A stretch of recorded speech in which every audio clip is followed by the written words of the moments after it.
এখান থেকে হেঁটে যাচ্ছি, পাহাড়ে উঠছি। এই যে পাহাড়ে, পুরো পাহাড়টা কিন্তু দেশের মধ্যে। এখানে ভাল্লুক আছে, ঠিক আছে? তো ভাল্লুকের জন্য একটু ভয়ও লাগছে। ওই যে আগে যাচ্ছে সুমন, আমার একটা পার্টনার, আর পিছনেও একজন আসছে। তো দেখি, চলো এগিয়ে যাই সামনে। ভয়ও লাগছে।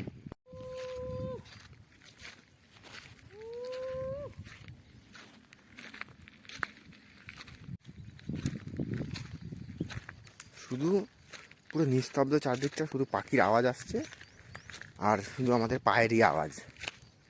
পা ফেললে যেমন যাচ্ছে সেরকম আওয়াজ হচ্ছে। পুরো জঙ্গল, একদম পুরো পাহাড়টা চারিদিকে ভর্তি। এরকম বড় বড় সব বোল্ডার পড়ে আছে।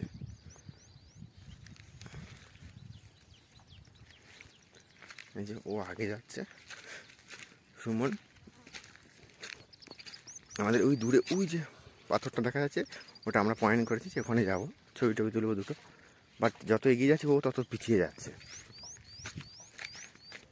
একদম পুরো কাছ থেকে এরকম জঙ্গল পাহাড়। এটা কিন্তু কোনো ট্যুরিস্ট স্পট নয় যে আমরা এলাম আর এখানে ট্যুরিস্টরা ঘুরতে আসে, এরকম কিচ্ছু না।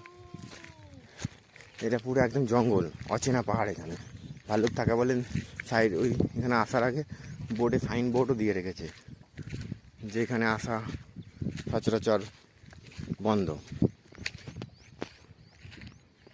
পাহাড়ে এবার ওঠা শুরু এখান থেকে। এইটুকু উঠতে এরকম হচ্ছে, তাহলে পুরো মাথায় উঠতে তো বাপরে বাপ। সাদা জায়গাটায় যাবো ঠিক করেছি, কিন্তু এখান থেকেই কষ্ট হচ্ছে।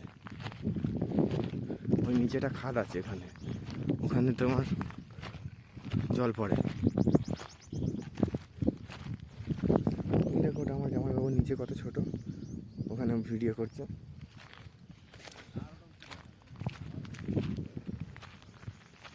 আর এই পোর্শনটায় ওখানে এসেছি 7টা বাজে কি জানি না, বাট ভাল্লুকের বেশি ভয় লাগছে।